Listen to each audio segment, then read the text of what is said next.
अस्सलामुअलैकुम, आप देख रहे हैं समा, मैं हूं रमीज और मैं हूं किरण आफ्ताब। बुलेटिन का आगाज करते हैं। सबसे पहले बात करेंगे लीगी रहनुमा कैप्टन रिटायर्ड सफदर की गिरफ्तारी की, जिसे अगवा कहा गया। ये बताया गया पीडीएम रहनुमाओं की जानिब से कि धक्के दिए गए थे, दरवाजा तोड़ा गया था, घसीटा गया था, ले जाया गया था, लेकिन मामला कुछ कुछ साफ होने लगा है। बिल्कुल, गिरफ्तारी के वक्त पुलिस का कैप्टन सफदर के साथ रवैया कैसा था, फुटेज सामने आई तो सब वाज़ेह हो गया। कहीं जोर जबरदस्ती नजर ना आई। 46 मिनट की इस कार्रवाई में कोई मज़ाहमत नहीं हुई। गिरफ्तारी के वक्त क्या मनाजिर थे, आपको तफसील बताते हैं इस रिपोर्ट में।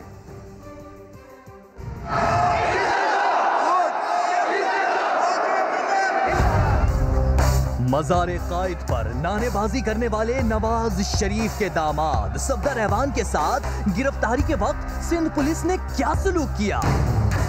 फुटेज आने से पहले जितने मुंह उतनी बातें थीं, मगर अब सब वाज़ेह हो गया। ना कोई जोर जबरदस्ती, ना कमरे का दरवाजा तोड़ा गया। देखिए, 6:08 पर पुलिस फोर्स दाखिल हो रही है। 6:24 पर ऑफिसर्स और अहलकार रिसेप्शन पर पहुंचते हैं। 6:47 पर सफदर ऐवान के कमरे तक आए और 1 मिनट बाद ही सफदर ऐवान लिफ्ट में नजर आए।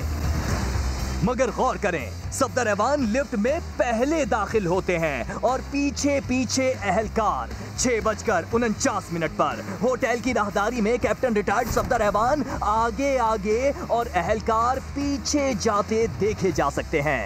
आप आगे चलिए हुजूर, सफेद दाढ़ी वाले ऑफिसर तो हाथ से इशारा भी करते हैं। 6:49 पर ही मरकजी दरवाजे से बाहर निकलते हुए भी अहलकारों के कदम सफदर ऐवान के कदमों के पीछे पीछे हैं। सफदर ऐवान के लिए पुलिस मोबाइल की अगली सीट का गेट खोला जाता है। मोअज़्ज़िज़ मुल्जिम बैठे तो एक अहलकार ने आराम से दरवाजा बंद किया। सफदर ने अपनी बेल्ट का पूछा तो जवाब में जी सर, बेहतर सर, भिजवाते हैं सर। अहलकारों ने ये अंदाज अपनाया। सर बेहतर सर, जी बेहतर सर। और 6:54 पर सफदर ऐवान को लेकर पुलिस मोबाइल्स रवाना होती हैं। होटल के कमरे से पुलिस मोबाइल के रवाना होने तक कहीं कोई जोर जबरदस्ती, दरवाजा तोड़ना या बदसलूकी नजर नहीं आई। मालूमात के मुताबिक आईजी को अगवा नहीं किया गया। गवर्नर सिंध की समा के प्रोग्राम नदीम मलिक लाइव में गुफ्तगू, कहा तहकीकात के बाद ही सूरत हाल वाज़ेह हो जाएगी। सेक्टर कमांडर का आईजी के पास जाना या फिर आईजी का सेक्टर कमांडर के पास जाना, ये तो मामूल की बात है। बोले अली जैदी ने वजीर आला सिंध को फ़ोन नहीं किया, मुराद अली शाह वजीर का नाम ले लेते तो फिर पूछगछ हो सकती थी। सेक्टर कमांडर की तरफ इनका जाना या सेक्टर कमांडर का इनके पास आना मेरा ख्याल है कि मामूल की बात है। इंक्वायरी होगी, जो भी उसके अफसरान होंगे इंक्वायरी करेंगे और आईजी साहब खुद जो बयान अपना देंगे उसके बाद ही पता चलेगा। To the best of my knowledge he was not abducted. Ali Zaidi भी मेरे साथ है। मैंने उन्हें पूछा, उन्होंने कहा मैंने कॉल सीएम को नहीं की, ना मेरी कोई उनसे वो तो कह रहे हैं कि उनको डराया धमकी दी जा रही थी कि हुकूमत गिरा दें। नाम बता दें तो ज़्यादा बेहतर रहेगा ताकि उस वफाकी वजीर को सामने बिठा के पूछ लिया जाए। और सवाल उठने लगा कि क्या अपोजिशन इत्तेहाद पीडीएम में फूट पड़ने लगी है।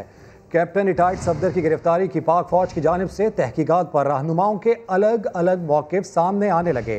पीपल्स पार्टी ने आर्मी चीफ के इक़दाम को सराहा तो मौलाना फजलुर रहमान कहते हैं कि अजीब बात है, जिस पर इल्ज़ाम है वही तहकीकात करे और रिपोर्ट कबूल की जाए।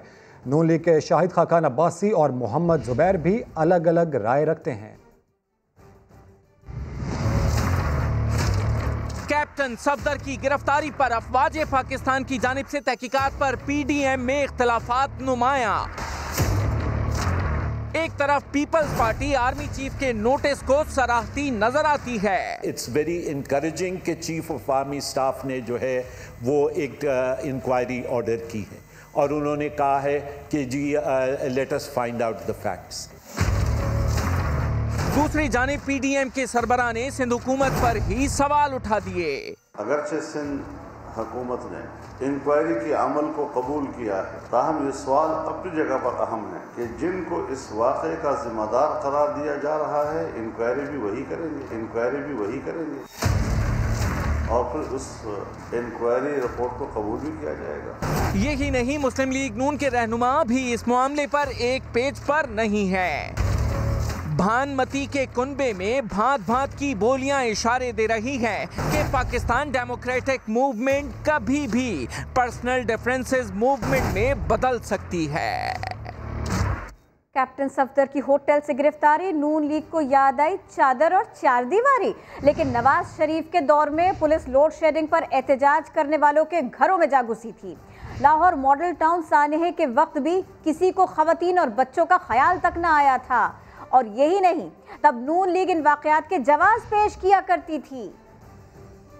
वज़ीर आला हाउस में पाकिस्तान पीपल्स पार्टी के पार्लिमानी पार्टी के इजलास की अंदरूनी कहानी समा ने मालूम कर ली। इजलास के दौरान वज़ीर आला सिंध ने कहा कि कैप्टन इटायत सफदर की गिरफ्तारी में कौन सा इदारा था जो मुलव्विस नहीं, सब इदारों ने मिलकर कार्रवाई की। बताया पुलिस को भी, कहा आप गलत होते हैं तभी ब्लैकमेल किया जाता है। मज़ीद जान लेते हैं समा के नुमाइंदे संजय साधवानी की इस रिपोर्ट में। सुबह उठे तो पता चला कि मुकदमा दायर हो गया। सिंध सरकार का 18 और 19 अक्टूबर की शब कराची वाक़े से मिलने वाला जख्म अब भी ताज़ा है। कैप्टन सफदर की गिरफ्तारी के वाक़े पर भी वज़ीर आला सिंध का गुस्सा ठंडा ना हो सका। पीपल्स पार्टी की पार्लिमानी पार्टी के इजलास की अंदरूनी कहानी समा ने मालूम कर ली। पीपल्स पार्टी के सूबाई वज़रा से गुफ्तगू में वज़ीर आला सिंध मुराद अली शाह ने कहा कि कैप्टन सफदर की गिरफ्तारी में कौन सा इदारा था जो मुलव्विस नहीं, सब इदारों ने मिलकर कार्रवाई की। रात गए कैप्टन सफदर को गिरफ्तार करना ना इंसाफी है। सिंध हुकूमत को मुंह दिखाने के काबिल नहीं छोड़ा। पार्लिमानी पार्टी इजलास में वज़ीर आला सिंध ने MPS को बताया कि पुलिस को भी कह दिया आप गलत होते हैं तभी ब्लैकमेल किया जाता है, लेकिन पुलिस को यकीन दहानी भी कराई कि वाक़े से मुतल्लिक़ मुकम्मल तहकीकात करेंगे। मुराद अली शाह ने एक बार फिर वफाकी ऑर्डिनेंस को सिंध के जज़ायर पर कब्जे की कोशिश करार दिया। कहा इस कोशिश को हर सूरत नाकाम बनाएंगे। संजय साधवानी, समा, कराची। अगर कोई मज़ार इकबाल की बेहुरमती करता तो गिरेबान दामन तक फाड़ देते। अल्लामा इकबाल के पोते वलीद इकबाल मज़ार कायद में नारों पर फट पड़े। सेनेट में कहा कायद को इज्जत दो नालायकों। PTI के सेनेटर ने सफदर आवान की नारेबाजी की वीडियो सेनेट की कमेटी में बड़ी स्क्रीन पर चलाने का मुतालिबा किया। कमेटी ऑफ द होल पूरा ऐवान देखे कि कायद के मज़ार पे क्या हुआ। ये सर कायद के मज़ार पे यूजू हो रहा था।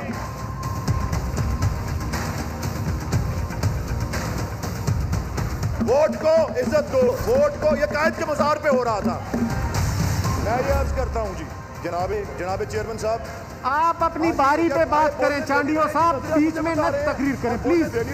तशरीफ रखें चांडियो साहब। नजरिया मुझे पढ़ाएंगे जी, नजरिया मुझे पढ़ाएंगे जी, मुझे पढ़ाएंगे नजरिया ये जी। ये मुशीर काज़मी ने एक नज़म लिखी थी, उसका उन्वान था, और मैं उसी की बात कर रहा हूँ, सुने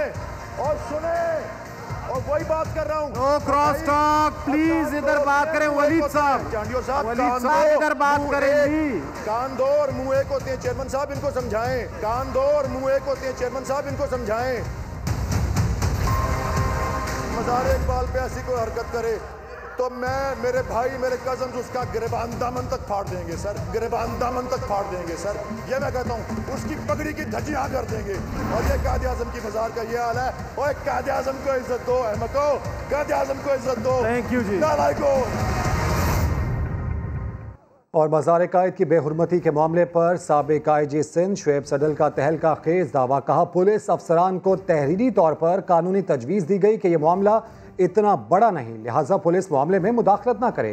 शुएब सडल ने कहा होना तो ये चाहिए था कि पुलिस अफसरान इस मामले को अपने तौर पर डील करते।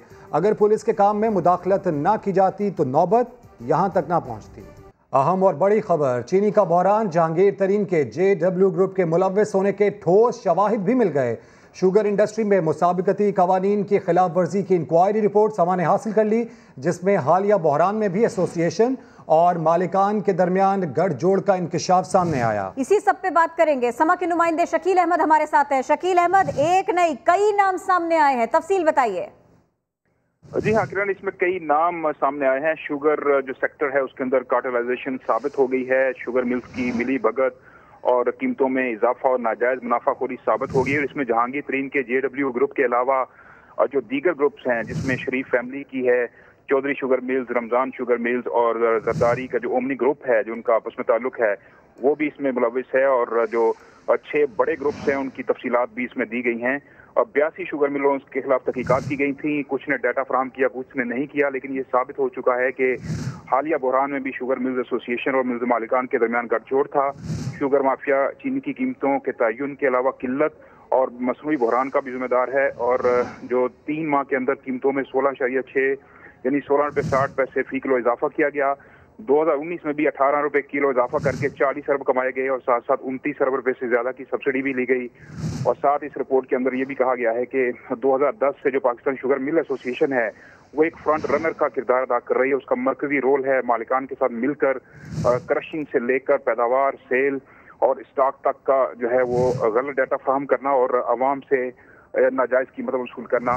70 रुपये से कम पैदावारी कीमत बताई गई है मुल्क के मुख्तलिफ इलाकों में, लेकिन अब 100 रुपये से ज़्यादा फी किलो ये चीनी फरोख्त हो रही है। तो ये अब हमारे साथ रहिए। चीनी बहरान कैसे आया, किसने चीनी छुपाई, किसने चीनी स्मगल की, किसने मामलात को बिगाड़ा, बहुत कुछ सामने आ रहा है, बहुत सारे नाम सामने आ रहे हैं।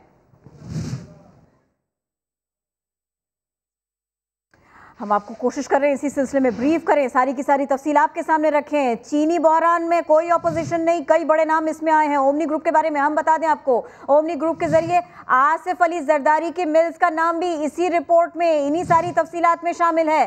शरीफ फैमिली की रमजान और चौधरी शुगर मिल्स, इनके नाम भी इसमें शामिल है। रिपोर्ट समाने हासिल कर ली है। साथ ही साथ इस रिपोर्ट में ऐसा भी कहा गया है कि दरामद में ताखीर से 3 माह में कीमत 16 रुपये 60 पैसे फी किलो बढ़ी। 2019 में भी कीमत में 18 रुपये फी किलो इजाफे से 40 अरब रुपए कमाए गए। साथ ही साथ इस कमीशन की रिपोर्ट ये भी बताती है कि 29 अरब रुपए से ज़्यादा की एक्सपोर्ट सब्सिडी इस तमाम तर मामले में हासिल की गई। कराची में लूटमार करने वालों की दीदा दिलेरी बीच सड़क पर धरी की धरी रह गई। पुलिस एहलकारों ने 2 मुल्जिमान को रंगे हाथों पकड़ा। मसरूफ शाहराह पाकिस्तान, तेज रफ्तार ट्रैफिक मगर मुसल्लह मुल्ज़िमान की दीदा दिलेरी देखिए कि सड़क के किनारे मोबाइल फोन पर बात करते एक शहरी को आसान शिकार समझकर आ धमके। बंदूक की नोक पर अभी लूटमार शुरू की ही थी कि सर्विस रोड के सामने से 2 मोटरसाइकिलों पर पुलिस एहलकार आ गए। एहलकार सूरत हाल देखकर भाग गए थे कि मामला गड़बड़ है। बस फिर क्या था, मोटरसाइकिल छोड़ छाड़ के पुलिस एहलकार मुल्ज़िमान की तरफ लपके। संभलने का मौका ही नहीं दिया और बीच सड़क पर लुटेरों को दबोच लिया। शहरी की जान में जान आई जिसने एहलकारों का शुक्रिया अदा किया। लाहौर में पुलिस और डाकुओं के दरमियान फायरिंग के तबादले में राहगीर लड़की जाँ बहक हो गई। वजीर आला पंजाब ने IG से रिपोर्ट तलब कर ली। जहांगीर खान की रिपोर्ट। वज़ीर आज़म इमरान खान ने पंजाब के वुज़रा को अपोजिशन जमातों से निपटने का टास्क दे दिया। दानियाल उमर की रिपोर्ट। अपोजिशन की हालिया तहरीक पर पंजाब के वुज़रा खामोश क्यों हैं? सूबे की जानिब से हुकूमत का दिफा नहीं किया जा रहा। वज़ीर आज़म इमरान खान पंजाब काबीना पर बरहम, कहा कि सूबाई वुज़रा खामोश तमाशाई बने हुए हैं। 20 अक्टूबर को पंजाब काबीना के अरकान से मुलाकात में वज़ीर आज़म इमरान खान ने वुज़रा की बात पुरस की और कहा कि मुस्लिम लीग नून के रहनुमाओं की करप्शन और इदारों के खिलाफ बयानिए का मामला हाईलाइट नहीं किया गया। फयाजुल हसन चौहान की तारीफ करते हुए वज़ीर आज़म ने बाकी वुज़रा को भी सख्त रद्द-ए-अमल देने की हदायत की। वज़ीर आज़म ने अब्दुल अलीम खान, मियाँ असलम इकबाल, डॉक्टर यास्मीन राशिद, मुराद रास और हाशिम जमा बख्श समेत 8 वुज़रा को अपोजिशन को आड़े हाथ लेने का टास्क दिया। दानियाल उमर, समा, लाहौर। नेब एग्जीक्यूटिव बोर्ड ने मजीद अहम शख्सियात के खिलाफ तहकीकात की मंजूरी दे दी। आदिल तनौली रिपोर्ट कर रहे हैं। Chairman justice retired Javed Iqbal की जेर सदारत नैब एग्जीक्यूटिव बोर्ड की बड़ी बैठक में बड़े फैसले। नवाज शरीफ के खिलाफ 73 सिक्योरिटी गाड़ियों के गैर कानूनी इस्तेमाल से खजाने को तकरीबन 2 अरब रुपए नुकसान पहुंचाने का नया रेफरेंस दायर करने की मंजूरी। रेफरेंस में साबिक सेक्रेटरी खारजा एजाज चौधरी, साबिक DGIB आफ्ताब सुल्तान और साबिक वज़ीर आज़म के प्रिंसिपल सेक्रेटरी फवाद हसन फवाद भी मुलजिम नामजद। एहसन इकबाल और दीगर के खिलाफ 3 करोड़ रुपए के मंसूबे को 3 अरब रुपए तक बढ़ाने के इल्जाम में नारवाल स्पोर्ट सिटी रेफरेंस दायर होगा।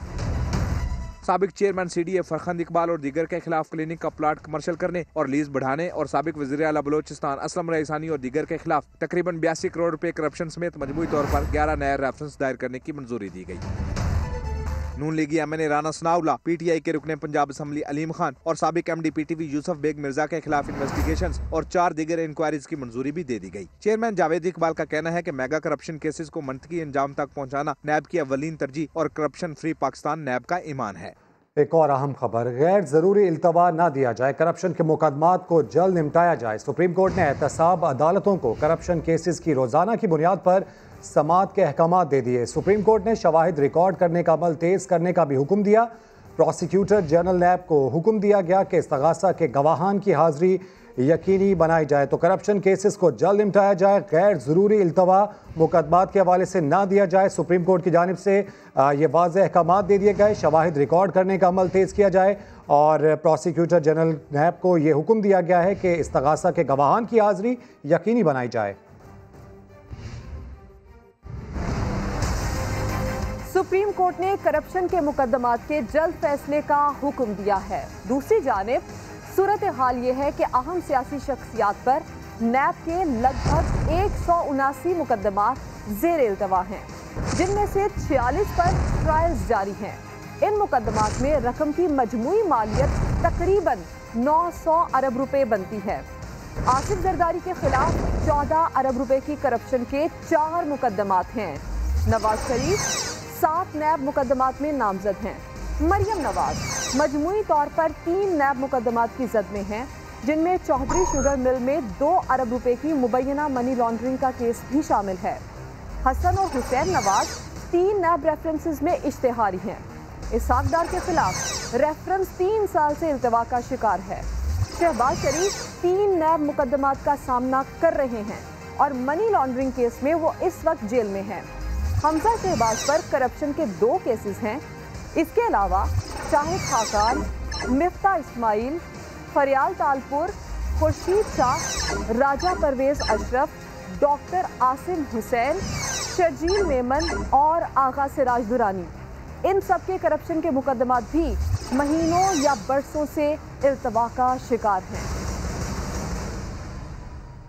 इस्लामाबाद में बैठे लोगों को आवाम की आवाज़ सुनाई नहीं देती। पीपल्स पार्टी हुकूमत में आएगी तो मसाइल हल होंगे, ऐसा कहना था बिलावल भुट्टो जरदारी का, जो गिलगित बल्तिस्तान में इंतखाबी मुहिम चलाने में आजकल मसरूफ हैं। गिलगित बल्तिस्तान में बिलावल भुट्टो की इंतखाबी मुहिम जारी। मुख्तलिफ मकामात पर कॉर्नर्स मीटिंग और जलसों से खिताब। बिलावल भुट्टो ने अवाम को पीपल्स पार्टी के कारनामे याद करवाए। माजी के हुक्मरानों ने, माजी के आमरों ने यहाँ के अवाम को लावारिस छोड़ा था, मगर वो शहीद मोहतरमा बेनज़ीर भुट्टो थे जो सियाचिन के अवाम को भी अपनाए थे।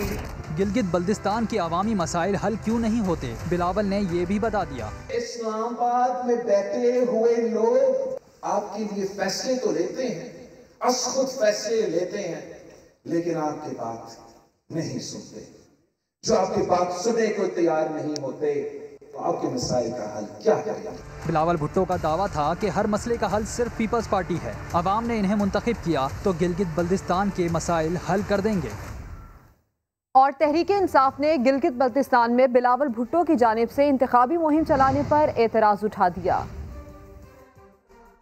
Peoples Party Bilawal Bhutto Zardari election मुहिम चलाने के लिए गिलगित बल्तिस्तान में मौजूद। तहरीक इंसाफ ने 22 दिन के लिए बिलावल भुट्टो की गिलगित बल्तिस्तान में मौजूदगी पर एतराज उठा दिया। PTI की मकामी क़यादत ने प्रेस कॉन्फ्रेंस में GB इलेक्शन के लिए बिलावल के मुहिम चलाने पर पाबंदी लगाने का मुतालबा कर दिया।